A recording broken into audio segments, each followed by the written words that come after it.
पहली नज़र में यूँ महसूस होता है जैसे ये पाकिस्तान का कोई बलाई इलाका हो, लेकिन रुकिए जनाब, ये सिंध है, एक ऐसा रेलवे ट्रैक जहाँ माजी के नकूश आज भी देखे जा सकते हैं।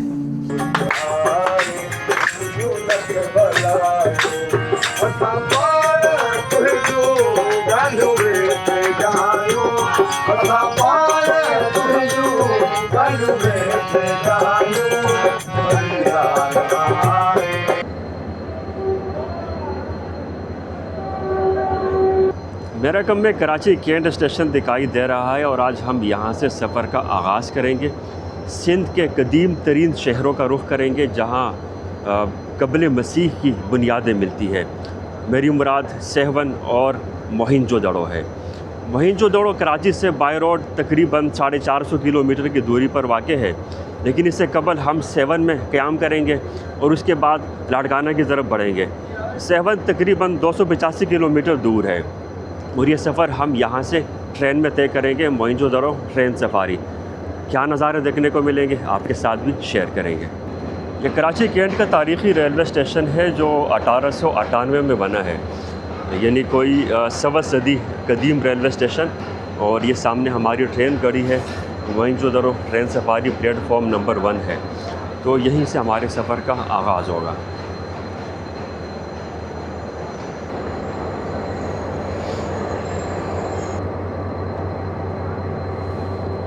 ट्रेन रवाना होने का टाइम 9 बजे है, फ़िक्स 9 बजे सायरन बजा है और ट्रेन रवाना हो गई है।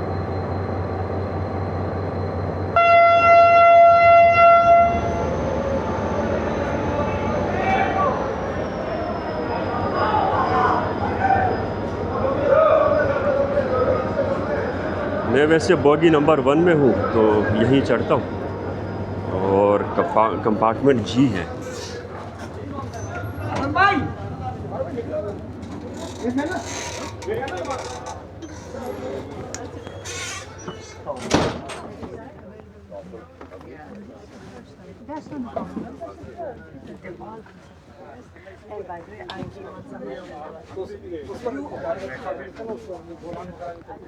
EFG जी सर भी यहाँ मौजूद है।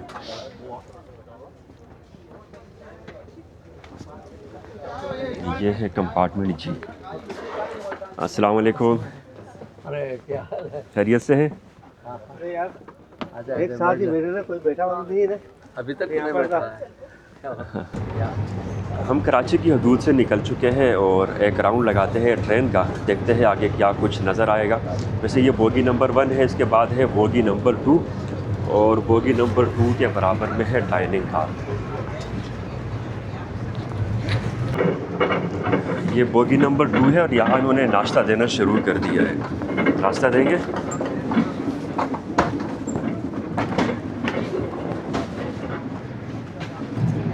यह है डाइनिंग हॉल और यहीं पर सूबाई वज़ीर ज़ुल्फ़िकार अली शाह साहब मौजूद हैं, उनसे भी गुफ्तगू करेंगे।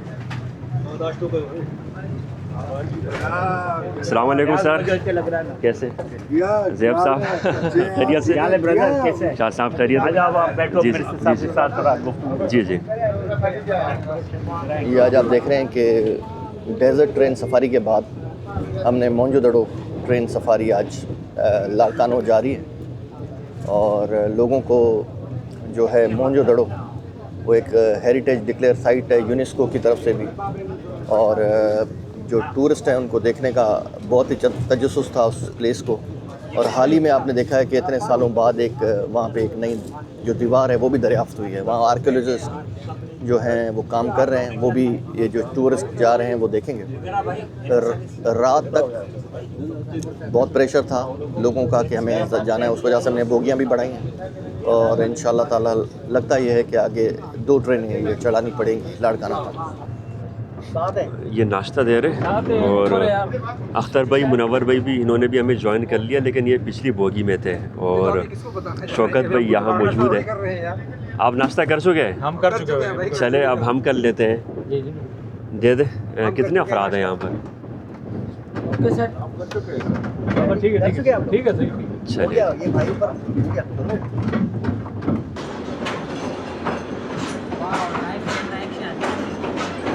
कोटरी जंक्शन पहुंच चुके हैं। ये हैदराबाद से कुछ पहले आता है, यानी हैदराबाद और कोटरी के दरमियान दरिया सिंध है। तो आज हम दरिया सिंध के ब्रिज को क्रॉस नहीं करेंगे बल्कि जामशोरो की तरफ मुड़ जाएंगे। पाकिस्तान रेलवे की 4 बड़ी लाइनें हैं, ML1, ML2, ML3 और ML4। ML1 मारूफ लाइन है कराची टू पेशावर। वो यही लाइन है, यानी कराची से हैदराबाद, उसके बाद नवाब शाह रोहड़ी और लाहौर रावलपिंडी। इस पर जो ट्रेनें चलती है ML1 ये लाइन कहलाती है और 75% ट्रेनें इसी लाइन से गुज़रती है। दूसरी बड़ी लाइन है ML2 यानी कोटरी अटक रेलवे लाइन। तो कराची से जो ट्रेनें यहाँ तक आती है कोटरी के बाद फिर ये जामशोरो की तरफ मुड़ जाती है। आगे फिर दादू, लाड़काना, जैकबाबाद, डेरा गाजी खान। तो इस लाइन पर बहुत कम ट्रेनें चलती है, लेकिन ये भी एक बड़ी लाइन है। और इस लाइन की एक अहमियत ये है कि यहाँ से 2 सूबों की तरफ आप जा सकते हैं, बल्कि 3 सूबों की तरफ, यानी सिंध से पंजाब में भी दाखिल हो सकते हैं और फिर आगे KP के, इसी तरह बलूचिस्तान में भी। यानी बोलान मेल जो कराची से चलती है जैकबाबाद के बाद फिर डेरा आला यार की तरफ मुड़ जाती है, बलूचिस्तान में दाखिल हो जाती है। इसी तरह खुशाल खान खटक एक्सप्रेस जो पेशावर जाती है वो भी इसी रूट को ML2 को इख्तियार करती है और आज हमारा सफ़र ML2 पर होगा। तो ट्रेन चल पड़ी जामशोरो की तरफ। ये हाईवे आगे क्रॉस होती है। तो इस हाईवे से तो बारहा गुज़रने का मौका मिला, लेकिन आज इस रेलवे लाइन पर यानी ML2 से भी हम आगे गुज़र रहे हैं। और अब आगे जामशोरो के बाद जो पिटारो कैडेट कॉलेज है वो भी क्रॉस करेंगे और उसके बाद हम सन के बाद 7 में दाखिल होंगे। डिस्ट्रिक्ट जामशोरो पिटारो का इलाका है और बहुत ही शानदार हरियाली है यहाँ पर। यही ज़मीन है, ज़रूरी ज़मीनें हैं, यहाँ पर खेती बाड़ी होती है। और मैं बिल्कुल आखिरी गार्ड रूम में मौजूद हूँ। पिछली मरतबा जब मुझे कोकरा पार 0 पॉइंट सफ़र का मौका मिला था तो मैंने फ़र्स्ट टाइम ट्रेन के इंजन में सफ़र किया था और आज फ़र्स्ट टाइम गार्ड रूम में सफ़र कर रहा हूँ। यहाँ पर गार्ड मौजूद है, शाहिद साहब। अस्सलाम वालेकुम सर। ML2 दरअसल सिंगल लाइन है, यानी जो रेल की पटरी है वो सिंगल है और ML1 पर डबल लाइन गुजरती है, यानी ट्रेन की पटरी वो डबल है। तो मज़ीद मालूम करेंगे शाहिद साहब से जो गार्ड रूम में मौजूद है। सर, यहाँ आपकी ज़िंदगी कैसे गुजरती है? गार्ड रूम में आप मौजूद हैं और हरी झंडी आपके हाथ में है, तो यानी जब आप हरी झंडी दिखाते हैं ट्रेन रवाना होती है? जी बिल्कुल ऐसा ही है। जब गाड़ी को चलाने का होता है तो वो पहले ड्राइवर विसिल देता है कि जी मैं स्टार्ट हूँ, रेडी हूँ चलने के लिए। फिर जब हम इशारा करते हैं तब वो यहाँ पे मूव होता है। तो यही कंट्रीब्यूशन हमारा जो ना तकरीबन चलता रहता है मंजिल तक, जहाँ तक हमारा रूट है उधर तक। स्टेशन मास्टर होते हैं वो पहले वो ड्राइवर को सिग्नल देते हैं, फिर वो हमसे, तो वो एक कनेक्शन बना हुआ है ड्राइवर, स्टेशन मास्टर और गार्ड। शाहिद साहब के हवाले से बताता चलूँ कि 35 साल उनको पाकिस्तान रेलवे में हो चुके हैं और 2008 से आपने बताया कि गार्ड रूम में आपकी जो ड्यूटी है कराची टू रोहड़ी आप सफ़र करते हैं। एक लंबा अरसा है, यानी 18 साल से गार्ड रूम जो बिल्कुल आखिरी रूम है, यहाँ लिखा भी है गार्ड रूम। और बस इनकी नज़र पीछे होती है, यानी जो अकब का हिस्सा है बैक साइड पर, यहाँ ये देखते हैं और जो ड्राइवर है वो फ्रंट पर देखते हैं। बाकी ये स्टेशन मास्टर से भी राब्ते में रहते हैं, वायरलेस सेट इनके पास मौजूद है और दोनों तरफ दरवाज़े भी हैं अगर आप यहाँ से नज़ारा करना चाहें। चूँकि ये फिर हरी झंडी जब दिखाते हैं तो ये इन्हीं दरवाज़ों से बाहर निकल कर अपनी हरी झंडी दिखाते हैं। बस ये मुख्तसर से एक रूम है और आगे पावर वैन है जो ट्रेन को बिजली दी जाती है, वो भी यहाँ से दी जाती है। तो ये एक ज़िंदगी है जो पाकिस्तान रेलवे में गार्ड रूम में जो यहाँ गार्ड मौजूद होते हैं, उनकी ज़िंदगी इसी अंदाज से रवा दवा है। डाइनिंग कार का अंदरूनी माहौल है और यहाँ फनकार अपने फ़न का मुजाहरा कर रहे हैं।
डाइनिंग कार में हम लंच कर रहे हैं। एक ही शॉट में खेत भी हैं, दरख्त भी हैं, पहाड़ भी हैं। 7 के करीब लकी हिल्स जो पहाड़ी सिलसिला है, दरअसल ये भी कीरतर पहाड़ी सिलसिले का फैलाव है। तो पहाड़ों के दरमियान से इस वक्त हम गुज़र रहे हैं। यहाँ लैंडस्केप मुकम्मल चेंज हो गया है। इससे पहले ज़रई ज़मीनें थी या हमवार ज़मीन थी, लेकिन अब बहुत बुलंद पहाड़ी सिलसिला है, आप देख सकते हैं।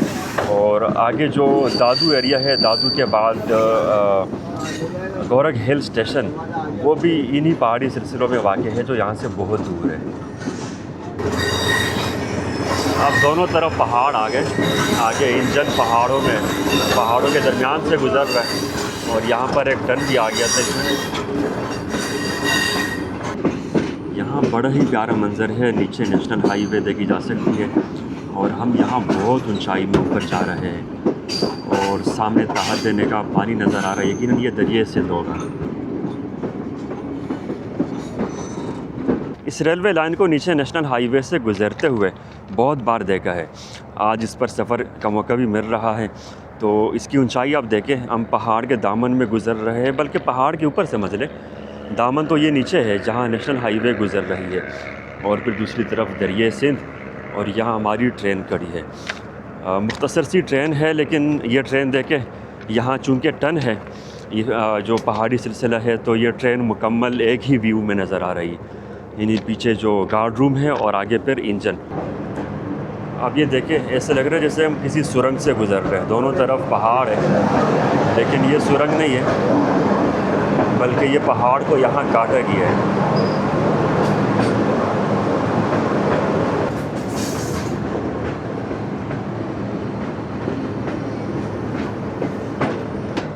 वैसे ये रूट बड़ा कमाल का है। पहले ज़रई ज़मीनें थी, उसके बाद पहाड़ों के बाद अब रेत सहरा, जैसे हम कोई तर्क सहरा से गुज़र रहे हैं। जो मेरा पिछला वीलॉग था, कोकरा पार 0 पॉइंट तक हम गए थे, तो वहाँ ऐसे ही सहरा थे जैसे अब यहाँ 7 में देखने को मिल रहे हैं। बिलाखिर 3:15 बजे हम 7 शरीफ रेलवे स्टेशन पहुँच चुके हैं।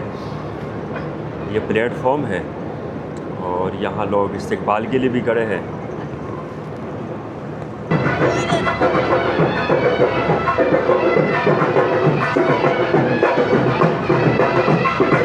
अब यहाँ पर काफ़िले का इस्तकबाल किया जा रहा है।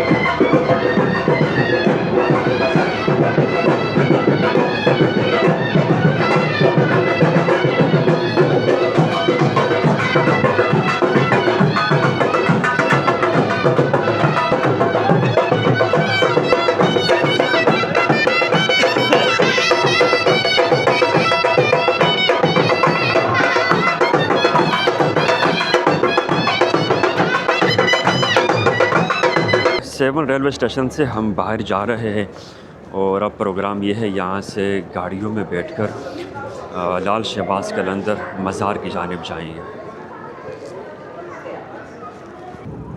ये 7 का मकामी बाज़ार है और अच्छी बात है कि सड़क साफ़ है, सफाई का ख्याल रखा गया है। बाज़ार से हम गुज़र रहे हैं। जो गाड़ियों का काफ़िला है, रेलवे स्टेशन से हम रवाना हुए थे और लाल शहबाज कलंदर बाज़ार की जानिब हम बढ़ रहे थे। ये 7 का मरकज़ी चौक है और हम यहाँ गाड़ियों से उतर चुके हैं और अब आगे बढ़ रहे हैं लाल शहबाज कलंदर मज़ार की जानिब। इस सामने सुनहरी गुंबद दिखाई दे रहा है, यहीं पर हम आगे बढ़ेंगे।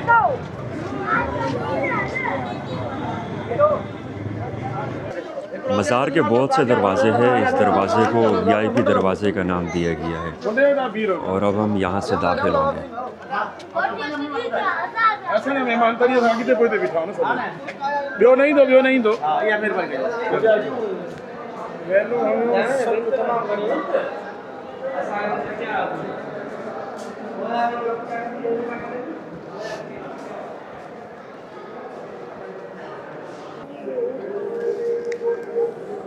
हज़रत सैयद उस्मान मरवंदी कलंदर लाल शहबाज।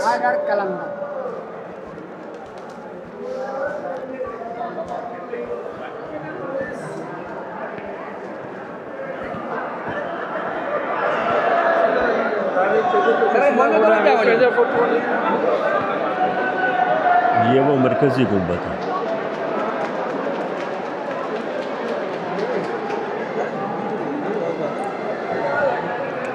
और ये सामने ये है कब्र।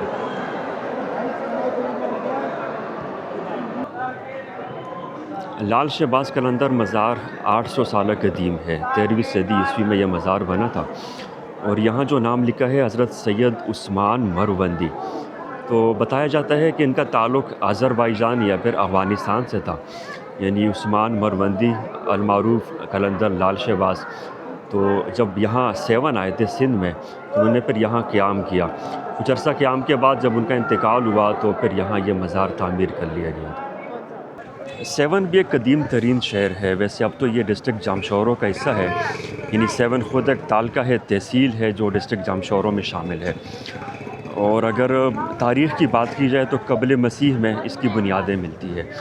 कहा जाता है कि इसके पहले बहुत से नाम थे जो चेंज होकर 7 ये बना है। सेविस्तान भी इसको कहा जाता था और अब 7 के नाम से मारूफ़ है। तो इस मकाम पर ये जो मज़ार है ये भी 800 साल कदीम है।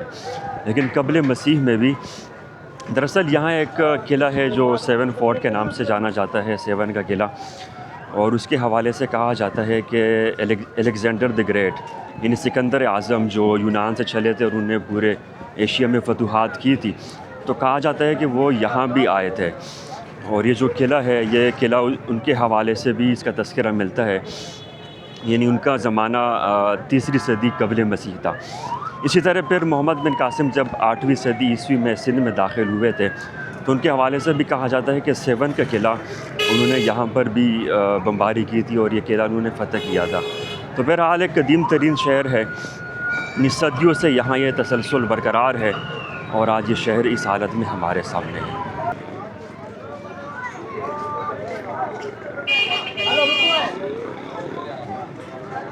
लाल शहबाज कलंदर के मज़ार से वापसी हुई और अब हम मौजूद हैं 7 रेलवे स्टेशन पर।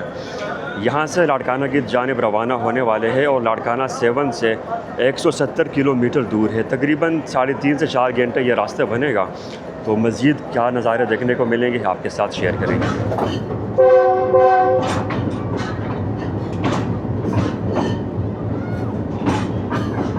शाम के 5:45 बज चुके हैं और हम दादू रेलवे स्टेशन पहुँच चुके हैं।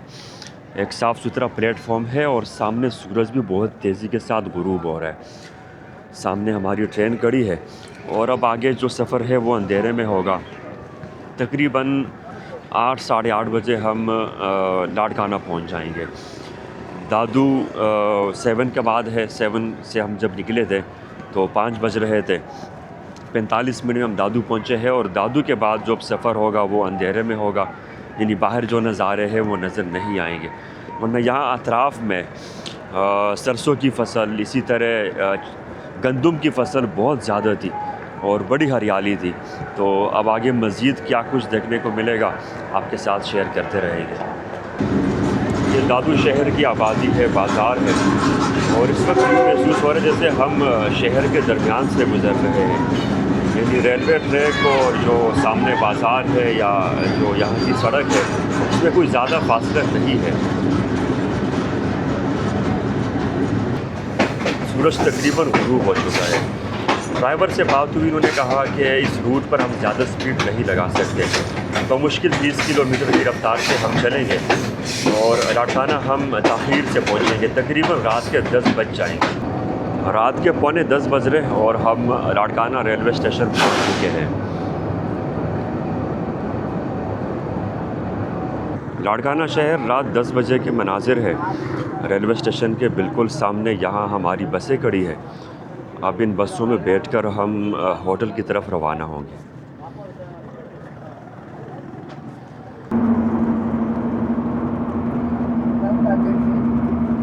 मैं फ़र्स्ट टाइम लाड़काना आया हूँ और देखकर अच्छा लगा।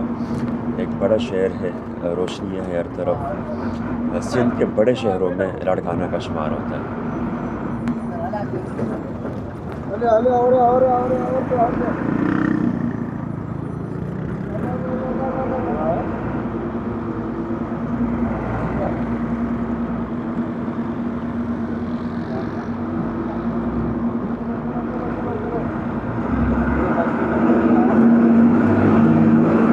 STDC का होटल है और स्टेशन के करीब है। कोई 5 मिनट में हम यहाँ पहुँच गए। बड़ी प्यारी जगह बनाई है।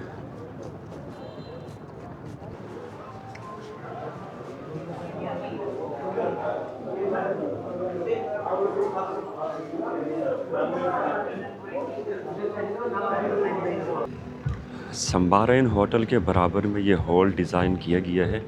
इसको बड़ी खूबसूरती से सजाया गया है और अच्छा ठीक। और यहाँ है बुफे सिस्टम। सामने ये स्टेज भी बनाया गया है जहाँ पर फ़नकार अपने फ़न का मुजाहरा करें।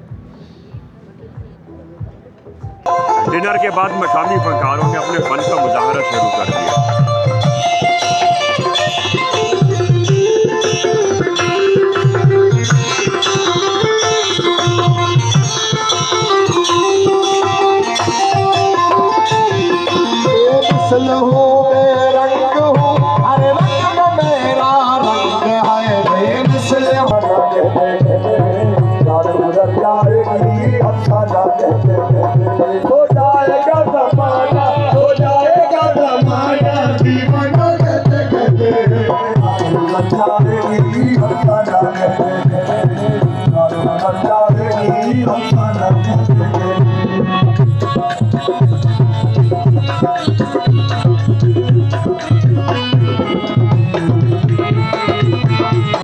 मैं समझ रहा था कि लाड़काना में अच्छी खासी सर्दी होगी, लेकिन मौसम नॉर्मल है। कराची जैसा मौसम ही है, नहीं कोई ज़्यादा सर्दी नहीं है।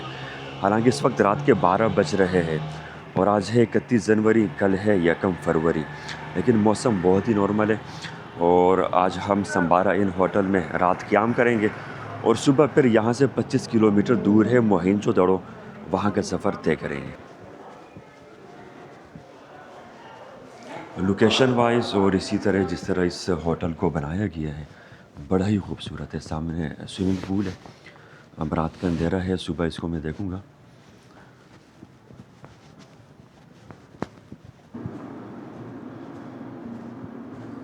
ये है रूम नंबर 209।